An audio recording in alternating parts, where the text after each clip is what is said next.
HBO's Silicon Valley is returning for a 5th season, but without the very popular and eccentric character Ehrlich Bachman, played by TJ Miller.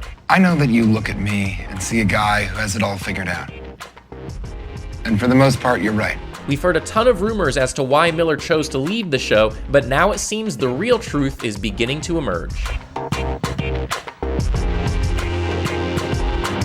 A few people have opened up about Miller's behavior on set and how it may have paved the way for his departure. The show's creator, Mike Judge, said this: "There are a lot of different ways you can find out somebody doesn't want to do the show anymore, and it's not fun to work with someone who doesn't want to be there, especially when they're one of the main people and you've got however many crew members and extras and people who are not paid as well, and they're all showing up before 7 a.m. and then are just like, oh, okay, we're not shooting today." Yeah, but he's a know-it-all. Judge's words, along with other sources that spoke with The Hollywood Reporter, seem to paint a picture where Miller isn't the most punctual or considerate co-star. Apparently, sometimes he just wouldn't show up, or he'd be late and schedules would be flipped around to make up for it. Some even claim that he would come to a table read and it would be apparent that he hadn't even looked at the script before that day. Frankly, it's a little embarrassing. Then there is the intoxicant element. Much like his character on the show, Miller was apparently known to indulge in alcohol and other substances, even appearing to be under the influence when he arrived on set. You smoke weed?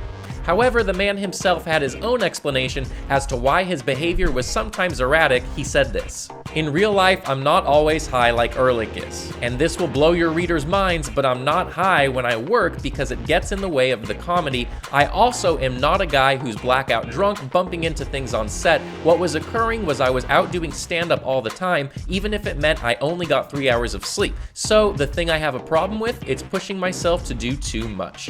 Even if this could serve as a reasonable explanation for everything that went down and the raw feelings held by some of his co-stars, there weren't a whole lot of places left to take the character, so it makes sense for him to have been written into the abyss at the end of season 4. Apparently, Judge offered Miller 3 season 5 episodes to close things out, but he turned those down. So we'll just have to wait and see how the show gets along without him. Thanks for tuning in. If you enjoyed the video, hit like for us, and then subscribe for more entertainment news you care about.